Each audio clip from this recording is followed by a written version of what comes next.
speedboat whilst she was swimming off Mexico. She found fame with a string of singles, including the Christmas hit Fairy Tale of New York, recorded with the Pogues. Ronke Phillips reports. You were pretty queen of New York City. When the band finished playing, they held out for more.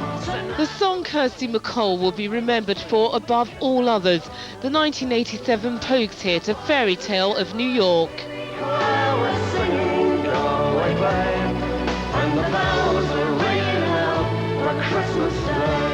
Kirsty MacColl died in a country she'd fallen in love with.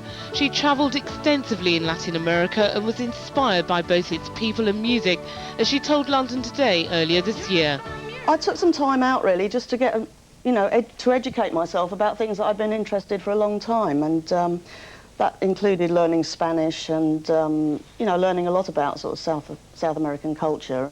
Kirsty MacColl was swimming in the sea off Mexico when the speedboat ran over her, killing her instantly.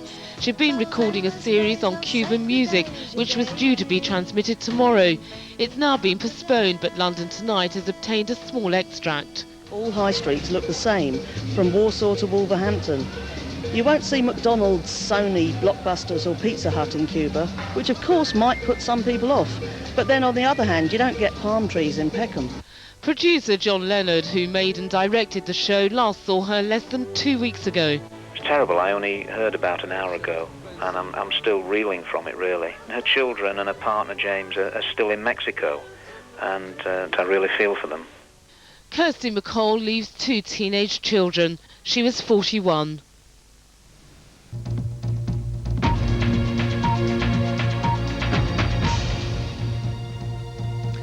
Pop singer Kirsty MacColl has been killed in an accident in Mexico. She was just 41. She enjoyed success in the 1980s with a series of hits. It's understood she died after being hit by a speedboat while swimming. June Kelly has this report. The song that gave Kirsty MacColl her first chart success. She was the daughter of the English folk musician Ewan MacColl. Her musical style took in a range of influences, and she was a gifted writer as well as a performer. In a television interview last month, she said this song wasn't simply a novelty record. I think people sort of think of the novelty value because the title being so long is a novelty, but the record itself is not particularly a novelty. I think it's quite a good sort of, rockabilly type thing, really. I think it stood up pretty well.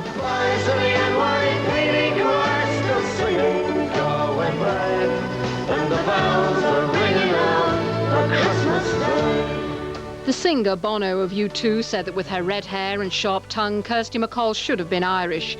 She certainly sounded it on her best-known duet with Shane McGowan of the Pogues. Today, from him, there was this tribute. She was a great friend. She was a very loyal friend. She's a very good friend. She was a very good friend. I mean, I'm going to miss her a hell of a lot.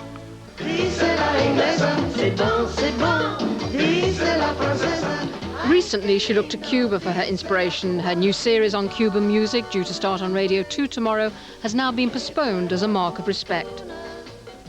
Kirsty MacColl's 2 young sons were with her in Mexico when she was killed.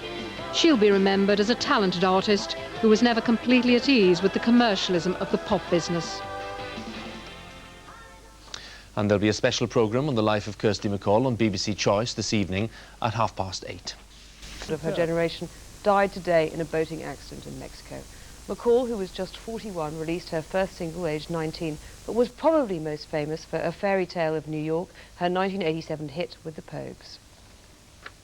Always on the fringes of stardom, Kirsty MacColl combined biting wit with a priceless voice.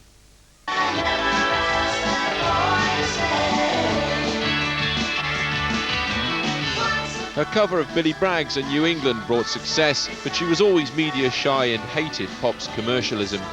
A prolific songwriter, she wrote Tracy Ullman's hit They Don't Know at just 19, then found success with There's a Guy Works Down the Chip Shop Swayze's Elvis, and also with cover versions of Lou Reed's Perfect Day and the Kinks' Days. You're a bum, you're a punk, you're an old slut and jumpler, and they're almost dead on a trip in that bed. But she'll perhaps be best remembered for the 1987 Christmas hit Fairy Tale in New York, alongside the Pogues' Shane McGowan.